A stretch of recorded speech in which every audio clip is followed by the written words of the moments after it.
Okay, so for this is an example that we are using in our daily tasks. So we all know that we are using in our daily task or sometime the cron job thing. So in that thing, continue API polling while seamlessly harmlessly to significant energy consumption and environmental impact. So let's say we have a simple page where users are calling request, and when server receive that request, it will respond accordingly.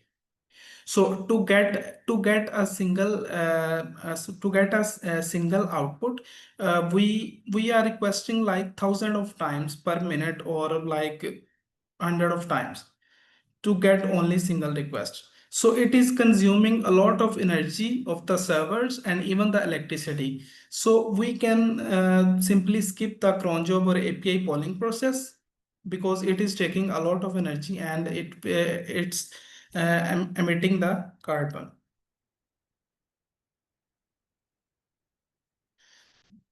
So this is a simple solution. We can use WebSockets instead of API polling. What WebSockets are, I think backend developer already know that, but WebSockets, it only works when there is anything change on the page. So real time, we can see examples in chat messages or any page where we have to check the request on real time. We use WebSockets. So we have some other solution as well. Number one is serverless, and another thing is microservices. So what serverless means, so instead of running servers all the time, serverless runs your code only when it's needed. So this saves energy and cost as well. So we have some examples as well. Number one is AWS Lambda processing image. So AWS Lambda, if a user upload any image, Lambda only wakes up at that moment to process that image. Similarly, the Azure functions, it's handling the payment processing on demand. And similarly, the Google Cloud function respond to database changes. Whenever there is no database changes, it keeps idle. It is not consuming any power or energy. So it's saving a lot of energy and is not emitting any carbon. So this is a technique that we can apply on our software to get the green software technology. And similarly, we have the another thing is microservices. So microservices, basically we can divide our like services on chunks. So instead of one giant application handling everything, we can split into smaller independent services, and each services scale on its own depending on the demand. So it will like provide, it will saves a lot of energy and resources as well. So we have few examples. We can see that real-time examples, those applications which are using these microservices. Number one is Netflix microservices architecture, scaling individual services. We can say that Netflix is a platform where we can watch TV shows or movies. So they are using real-time microservices, and it will uh, dividing the load to the server. Similarly, the Uber services, so it's also using the microservices. For example, ride matching is another service, payment is another service, and notification is a separate one. So it's like dividing the overall load of the server on small chunks. So there are some success stories.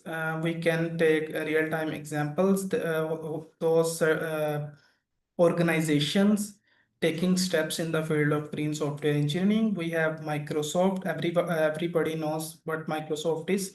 So they reduce emissions through carbon aware load shifting through by 18%. And there is another platform that is Hugging Face. These are training real time like AI models, and they are working in a way that they reduce 60% of carbon emission in that field. And similarly, we have another example, Ecosia. This is a platform that works on like plant trees and this kind of thing. So they have 100% success of carbon emission. So this is a case study of Google's green computing strategy. Google Green's computing strategy is like successfully achieving in 100% renewable energy for data centers and carbon neutrality. So how it will work? So as I mentioned earlier in our session, that we can use renewable energy like we are using right now in our office, the solar system. We can use wind power plant, and any energy that like generate from renewable resources. It will it will not cost us more, and also it will help us in carbon emission. So right now Google is working on this and got a successful ratio in investing the renewable energy for data centers. And as every software is working on AI models, so it will help us a lot.